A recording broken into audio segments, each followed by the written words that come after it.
राधे राधे, हरे कृष्णा। कार्तिक का पवित्र महीना शरद पूर्णिमा के दिन से शुरू हो रहा है और आप सभी जानते हैं कि कार्तिक स्नान का महत्व हमारे शास्त्रों में और हिंदू धर्म की परंपराओं में कितना महत्वपूर्ण बताया गया है। और आज की इस वीडियो में आप विस्तार से जानेंगे कि कार्तिक स्नान कैसे किया जाता है, इसके मुख्य नियम क्या क्या होते हैं, किन किन बातों का ध्यान आपको पूरे कार्तिक मास में रखना है, किन किन बातों को करने से बचना है, क्या क्या चीजें नहीं खानी है। यानी कि कार्तिक स्नान के बारे में संपूर्ण जानकारी इस वीडियो में आपको मिलेगी, तो वीडियो को आप अंत तक जरूर देखिएगा। कार्तिक मास का सबसे पहला और जरूरी नियम है कार्तिक स्नान, जो कि शरद पूर्णिमा से यानी आश्विन महीने की पूर्णिमा तिथि से शुरू होकर कार्तिक पूर्णिमा तक किया जाता है। और कार्तिक मास का प्रत्येक दिन एक पर्व की तरह मनाया जाता है। कार्तिक मास को दामोदर मास भी कहा जाता है और यह मास श्री कृष्ण भगवान को अत्यंत प्रिय है। तो इस मास में 5 जरूरी नियम हैं, जिसमें से पहला नियम होता है कार्तिक स्नान, दूसरा तुलसी जी की पूजा, तुलसी जी की सेवा करना, तीसरा नियम है दीपदान करना, चौथा नियम है दान करना और 5वां नियम है भूमि पर सोना। और इन 5 नियमों के अलावा भी 2 और अनिवार्य नियम हैं, जिनका पालन आप कर सकते हैं, जिसमें से छठा नियम है कार्तिक के पूरे महीने में अपने शरीर पर तेल ना लगाना। जो भी श्रद्धालु कार्तिक मास का पालन करते हैं, उन्हें नरक चतुर्दशी को छोड़कर पूरे कार्तिक मास में शरीर पर किसी भी प्रकार का तेल लगाना नहीं चाहिए। और 7वां नियम है दिल दलहन का सेवन। कार्तिक मास में यानी कि 2 टुकड़ों में जो बटने वाली दाल होती है, जैसे चना, उड़द, मटर, मसूर आदि का सेवन कार्तिक मास में नहीं किया जाता है। इसके अलावा भी जो भी दालें होती हैं, उसका भी सेवन वर्जित माना जाता है। इन 7 नियमों का पालन आप कार्तिक मास के दौरान कर सकते हैं। इसके अलावा आपकी जो कोई बहुत ही खाने में प्रिय वस्तु है, या जैसे बहुत लोग मीठा बहुत पसंद करते हैं या नमकीन भी कोई चीज बहुत पसंद करते हैं, उनमें से भी कोई एक प्रिय वस्तु आप कार्तिक मास के दौरान केवल 1 महीने के लिए छोड़ सकते हैं, उसका भी त्याग करने का संकल्प ले सकते हैं। अब जानते हैं कि कार्तिक मास में कार्तिक स्नान कब और कैसे करना चाहिए। तो सबसे पहली बात तो कार्तिक स्नान सुबह ब्रह्म मुहूर्त में किया जाता है। ब्रह्म मुहूर्त में करना संभव ना हो तो सूर्योदय से पहले पहले उठकर हर हाल में आपको हो सके तो आसपास किसी पवित्र नदी में डुबकी लगाकर स्नान करना चाहिए।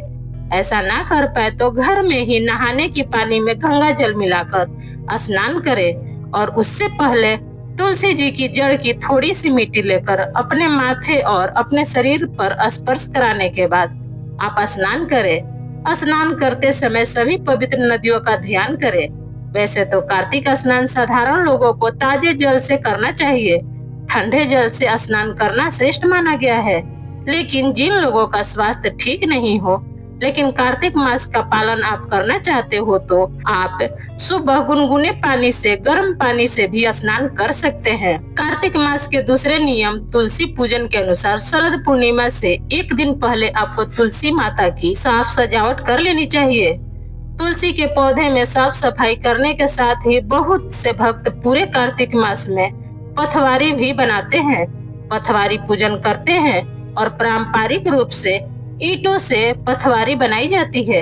चाहे तो आप गमले में भी मिट्टी भरकर उसमें जौ बोकर भी पथवारी बना सकते हैं और पथवारी माता के प्रतीक में एक पत्थर का टुकड़ा उस गमले में रखा जाता है। फिर तुलसी माता के समीप ही पथवारी रखकर पूजा की जाती है, ताकि तुलसी जी और पथवारी दोनों की पूजा एक साथ संपन्न हो जाए। सुबह ब्रह्म मुहूर्त में स्नान करने के बाद सबसे पहले तुलसी जी की पूजा की जाती है। तुलसी जी में जल अर्पित करके दीपदान किया जाता है। उसके बाद आप दैनिक पूजा अपनी जिस तरह से मंदिर में करते हैं आप कर सकते हैं। और शाम के समय भी तुलसी जी के पास दीपक जलाया जाता है। कार्तिक मास के एक नियमों में भूमि पर सोना भी बताया गया है, लेकिन जिनके घर में ऐसी सुविधा ना हो या भूमि पर सोना हानिकारक हो, तो ऐसी कंडीशन में आप साफ सुथरे बिस्तर पर भी पलंग पर सो सकते हैं। इस पवित्र मास में दीपदान करने की परंपरा है। वैसे तो भक्त पूरे ही महीने में दीपदान करते हैं। अपने घर के मुख्य द्वार पर एक दीपक जलाते हैं। कुछ पवित्र पौधे जैसे आंवला, बेलपत्र, पीपल वृक्ष के नीचे भी दीपदान करते हैं। लेकिन जो लोग ऐसा नहीं कर पाते हैं, वह कम से कम इस पवित्र मास में आने वाली मुख्य व्रत त्योहारों में दीपदान कर सकते हैं, जैसे कि गोअष्टमी, आंवला नवमी, कार्तिक मास के दोनों पक्षों की एकादशियां, अमावस्या तिथि और गुरुवार के दिन भी आप तुलसी जी के नीचे दीपदान कर सकते हैं। तो आपको पहले दिन किस प्रकार से कार्तिक स्नान शुरू करना है या कार्तिक मास की पूजा कैसे करनी है, यह भी जान लेते हैं।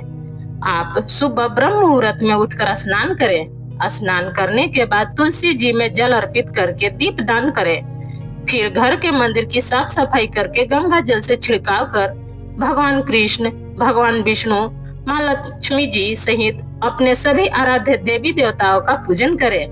पंचदेवों का भी पूजन की प्रत्येक दिन करना चाहिए। पंचदेव है भगवान श्री गणेश, भगवान श्री शिव, भगवान विष्णु, माता पार्वती और सूर्य नारायण भगवान। इन 5 देवों का स्मरण और पूजन आपको प्रत्येक दिन करना चाहिए। फिर पूजा करते समय मंत्रों का जाप करें, चालीसा का पाठ करें, हो सके तो विष्णु सहस्त्र नाम का पाठ करें। कार्तिक मास के महात्म और कथाओं का श्रवण करें। भगवत गीता का पाठ इन दिनों में किया जाता है और तुलसी माता की कथा या चालीसा का भी पाठ आप प्रत्येक दिन करना चाहे तो कर सकते हैं। तो सुबह की पूजा करने के अलावा आप मंदिर में भी कुछ दान दक्षिणा अर्पित करें और उसके बाद जिसका दान आपको किसी निर्धन व्यक्ति को भी करना चाहिए। सबसे अंत में कपूर जलाकर आरती उतारे और सभी देवी देवताओं को भोग लगाए। फल मिठाई का भी भोग लगा सकते हैं और भगवान विष्णु या भगवान कृष्ण की पूजा में तुलसी दल पत्ते रखकर आप लोग भोग अर्पित करें। कार्तिक के महीने में शालिग्राम भगवान जी का भी पूजन किया जाता है। तो प्रत्येक दिन शालिग्राम भगवान जी को शुद्ध जल से या पंचामृत से स्नान कराने के बाद ही उन्हें चंदन का तिलक लगाकर धूप दीप दिखाकर आरती उतारनी चाहिए और तुलसी जी के पत्ते सहित माखन, मिश्री या पंचामृत का भोग शालिग्राम भगवान जी को भी लगानी चाहिए। कार्तिक मास में सुनी जाने वाली कुछ प्रमुख कथाएं हैं जो आप नित्य प्रतिदिन सुन सकते हैं या तुलसी जी की पूजा करते समय सुन सकते हैं, जैसे पाल, पीपल, पथवारी माता की भी कहानी है, नगर बसेरे की कहानी, आंवला नमी की कहानी, तुलसी माता और श्री कृष्ण के कंधे की कहानी। इसके अलावा भी बहुत सारी कहानियां हैं जिनका श्रवण आपको करना चाहिए और यह सारी कहानियां कार्तिक मास के महात्म की कथाएं आपको हमारे चैनल पर सुनने को मिलेगी, जिसके लिए अगर आपने हमारे चैनल को सब्सक्राइब नहीं किया है तो जरूर कर लीजिए। इस तरह से पूजा करने के बाद आप शाम के समय भी तुलसी माता की पूजा करें और दीपक में आप घी या तेल या तिली के तेल का भी प्रयोग कर सकते हैं।